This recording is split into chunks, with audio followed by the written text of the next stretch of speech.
Hi folks, Cyclops FPV here, and today we're going to be taking a 250 on an 800-metre trip each way. So that's 1.5 kilometres all round on 25 milliwatts. Let's see if we can make it there and back without losing signal. Now, there's no Wi-Fi around, so we should be able to do it. I've done it before, and I think I've even done it on HD digital walks now as well. But it's going to end in a dramatic crash right at the end, which is a bit of a spoiler alert. I I actually had a wire come off on the ELRS controller midway through a dive, and I couldn't recover from it, and it smashed into the ground. All the standoffs broke that held the flight controller on, which were only nylon.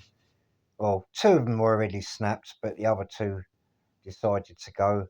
And while I was removing the flight controller to take them out, three of the motor wires came loose as well. So it's just as well that I've done it. I had it all apart, so I've redone the whole lot. I'm just waiting for these standoffs to come through the post to lift the board off the carbon frame. I've done all the soldering already, so that's all done. Everything's working, and yeah, we should be back in the air again. And that's part of FPV, you know, fly, crash, repair. Fly, crash, repair. That's all it is. So I quite enjoy it, to be fair. I love repairing them after they crash. There was no damage to the rest of it. It was all internal, really. Just a couple of wires. I don't know why the ELRS wire came out. It was the earth wire. It just came off, and maybe through vibration or bad soldering joint. I don't know, but that's what it turned out to be. So that's all repaired now.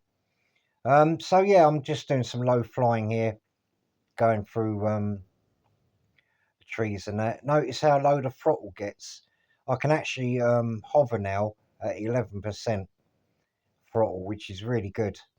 You can see I'm only going 12 to 13 through here. So, you know, it's quite good. I do peg it up to 50% on the way back at some point. Still haven't taken this out full bore on a run, but it's pretty quick. So I don't really need all that power, but it's fun. But yeah, I've kind of just flying around and just using up the rest of the battery now. I've completed my objective. I did have another battery pack with me, but I never got a chance to use it because of this crash. But there's a tiny little punch out there just to. I mean, it gets there so quick. It's just unreal. Um, yeah, so just using up this battery, just milling about. I did get 7 minutes out of this the other day when I flew.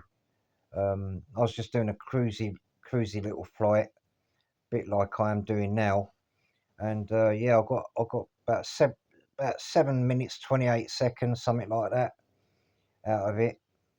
On a 650 Codder battery, so it's not bad going. But when you do give it the juice, it does sag it down pretty quick.